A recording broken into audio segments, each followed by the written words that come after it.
Can't imagine myself being basic. I feel like the man when I'm thumbing through faces. Hide all this pain and this blunt, I'm gon' face it. I'm fighting demons, but I'ma embrace it. Take all these scars and I put them in cases to show all my dogs how I got to these places. I just want Beamers and Bentleys and races. Fucking a whiz, but you know we replace them. I just want models for all of my brothers. Hey, what's up, you guys? It's Bree here, aka B.Nicole, back with another freaking video.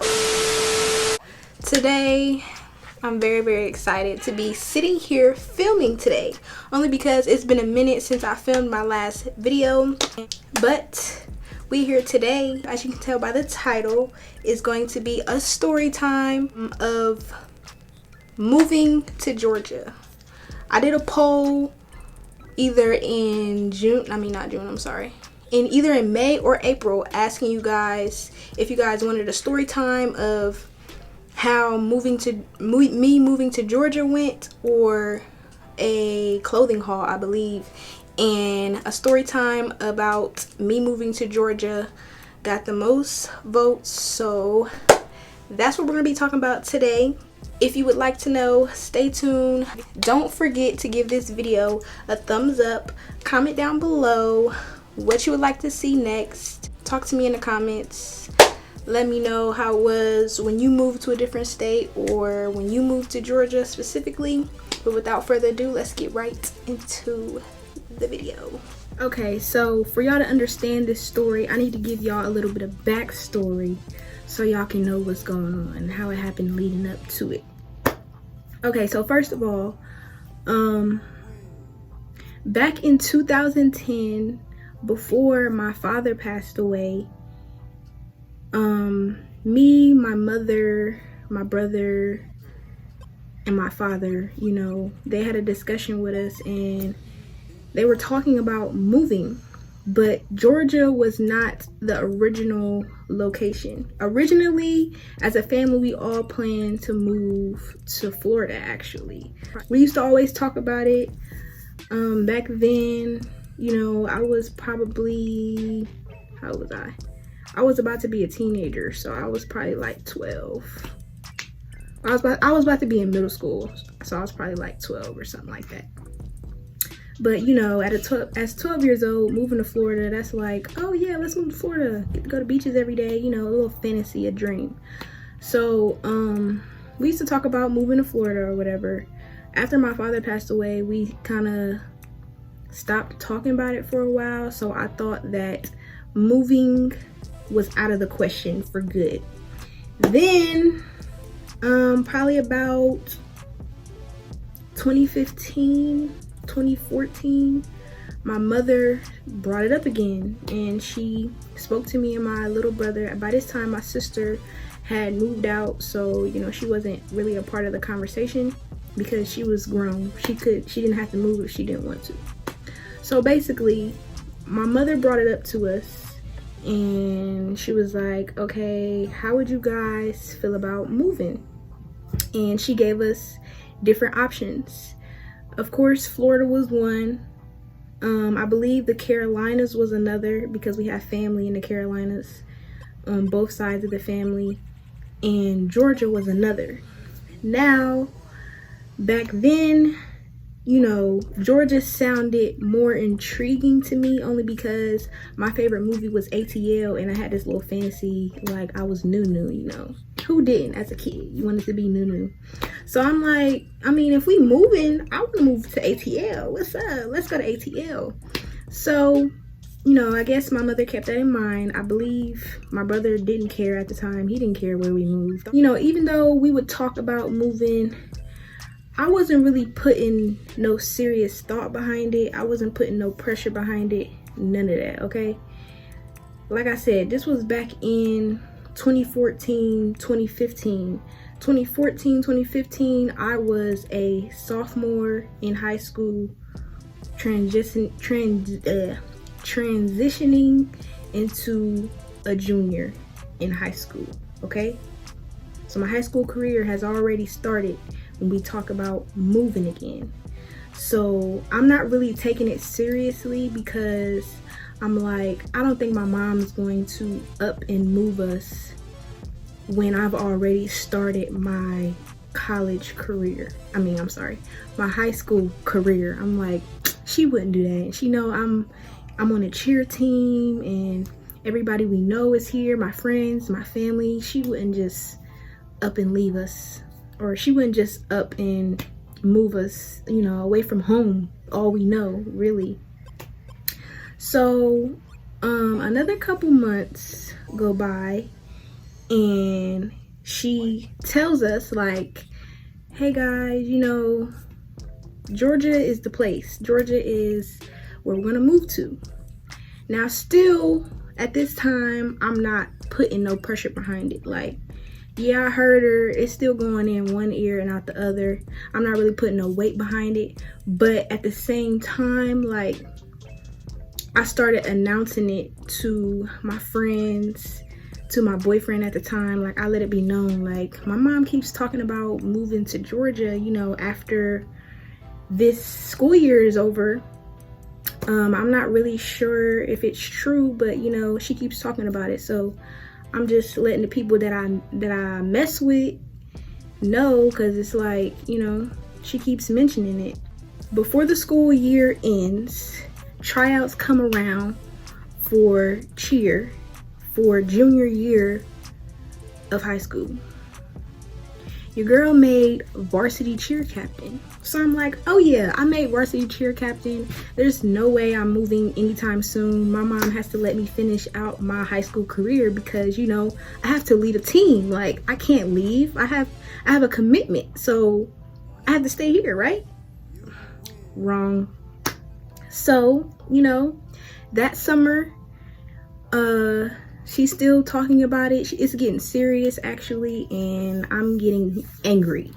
It's getting serious and I'm getting angry. So during the summertime, you know, I was still leading the team as a captain and they had to replace me. But I wasn't mad when I got replaced because I was replaced by my best friend. And what better person to be replaced by than your best friend? Like, she's just as much as a leader as I am. So I was happy about that. But yeah, I only got to be a captain for the summer. But before the summer end, this is when I already knew that it was serious or whatever by this time. And I'm mad about it. But my mother wanted to butter us up, so she took us on a little trip to Atlanta. So we went on a little trip to Atlanta, you know, me, my brother, and my mom, and we stayed for probably like 4 days or so, and we did all the little touristy things. We went to the Coca-Cola factory, we went to the underground, you know, all the little touristy stuff. We had a good little time, you know. She really did. She sold us on the location. I was having fun, you know. I had never been to Atlanta before, and you know, like I said, ATL was one of my favorite movies, so I'm like, wow, I'm really here. So I had a good time. We went back home and shit got real. Like, I really didn't take it seriously until I literally remember this moment. We were in my mom's Jeep, packed up, house empty. Anything that we wasn't taking, you know, it stayed there and it was for whoever wanted it. But everything that we owned, everything that we wanted, our clothes, we left with no furniture.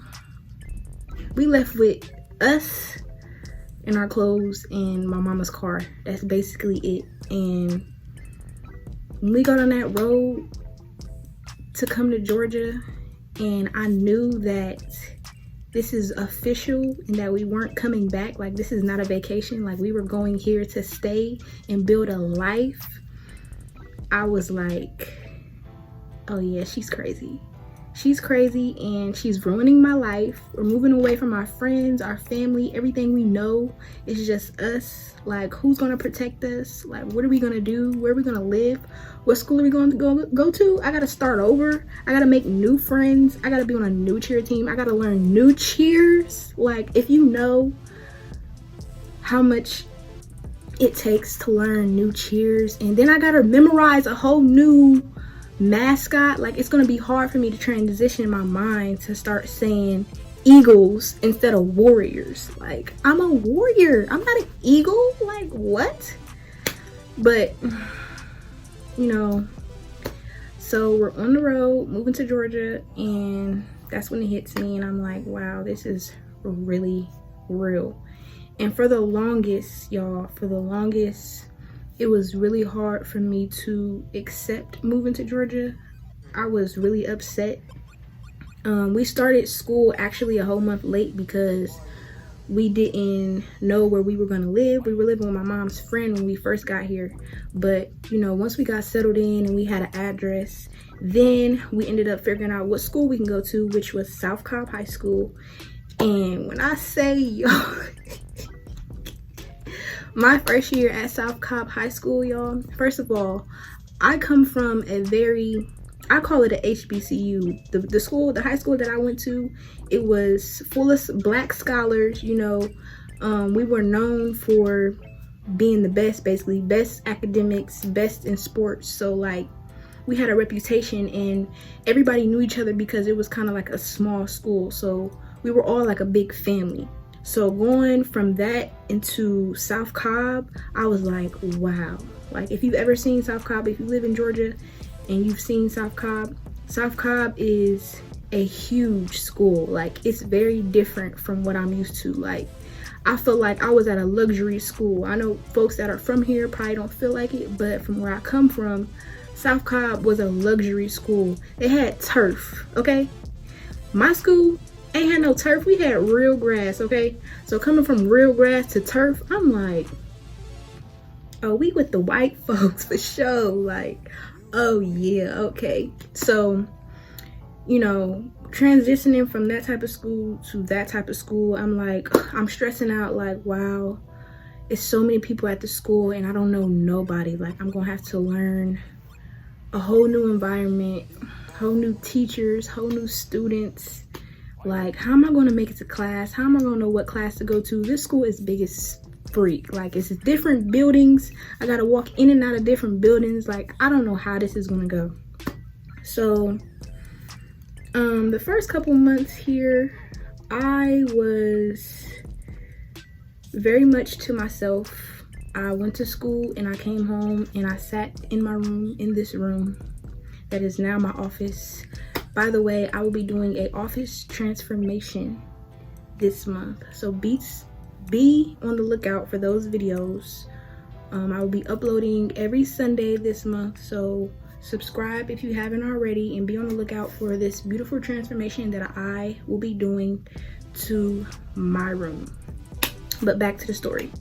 So my mom noticed, you know, she knew that I was upset about moving, and she knew that I was kind of struggling accepting that we were gone and accepting that she moved me away from my best friends, from, you know, from home. So she tried her best to get me on the cheer team my junior year. But like I said, we started school a whole month late. So the cheer coach was basically like, you know, it's too late. Our team is filled. We already have enough girls. So I didn't get to cheer my junior year. So I was once again upset about that. I had to sit out a whole year without cheering. I wasn't used to that. I didn't expect that. Like, that was never in my plans. Like, I was supposed to cheer all 4 years of high school and I wasn't. So, you know, I had to sit out my junior year from cheering. Yeah, I didn't really do much. I used to go into the bathroom during lunchtime and call my best friend. Like, I want to go home. I miss y'all. I don't got no friends. I was so scared, y'all. It was so many kids in that freaking lunchroom and I didn't know nobody. Like, every day at lunch, I was scared to go to lunch because I'm like, who am I going to sit with? Who am I going to sit by? Like, I'm not finna just go up to people and be like, can I sit here? Like, that's so lame. Like, girl, who are you? Go sit by yourself. So eventually, you know, I started making friends, but it wasn't because of my efforts. I'm the type of person where it's like, if you don't speak to me, I'm not gonna speak to you. I'm cool, friends or not. Like, I'm cool by myself. I'm comfortable enough by myself. But, you know, friends are important, you feel me? Companionship. Not companionship, that's the wrong word. What's the word? peer interaction is important. So, you know, I knew eventually I was gonna have to like open up and start making friends, but it's like I didn't know how, because all my life I've always been a part of a team. So it's like everybody who was on my team became my friends because we spent so much time together. So I never had to like go outside of myself to make new friends. Like I didn't know how to do that, and I thought it was very out of body. Like that just wasn't me. Like I'm not about to go up to you and be like, hi, you want to be friends? Like I thought that was just so weird and not like me. So I was cool with not having no friends. Like I said, lunchtime, either I would find a way to walk around the hallways even though we wasn't allowed to. I would go to the bathroom, try to call my best friend. Hopefully she answered. Sometimes she did, sometimes she didn't, because she was at school too. But yeah, I had to make it work. I cried a lot. And then I met my very first friend here in Georgia. His name is Dorian. You know Dorian. A lot of people know Dorian here. Shout out to Dorian for being so friendly and becoming my friend and introducing me to the friends that I have now. But yeah, Dorian was my friend. He used to introduce me to folks. Y'all know he's very friendly. Like I said, he knows everybody. So like he would introduce me to people, and then eventually, you know, I branched off from him and got my own group of friends. But I used to be like, since Dorian was my only friend at the time, like at lunchtime, that's who I started sitting with. So whoever was at his table at lunchtime, that's who I was sitting with. Like I said, Dorian knew everybody, so he was very talkative. So he would never just be sitting down at lunch. Like he was everywhere. Sometimes he didn't even sit at the lunch table that I had established was his lunch table, was our lunch table, because we all sat there every day. So it was us and some upperclassmen or whatever that would sit at that table every day. But Dorian would get up and leave. So I eventually had to start, you know, talking to the people that was sitting at the lunch table, because I'm like, I'm sitting here every day. I'm gonna have to get to know these people. They're gonna start asking questions like, girl, who are you and why are you sitting here not talking to nobody? So, you know, that was another way that I had to force myself out of my comfort zone and make new friends. I had to start talking to people that I was sitting with, because Dorian was leaving me high and dry by myself. But I appreciate him for, like, you know, introducing me to folks and basically making me talk to other people so I wasn't so attached to him, basically.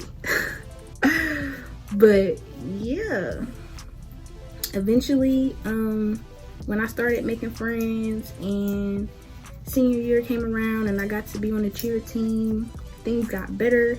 I got comfortable, and I started appreciating my new life, because, you know,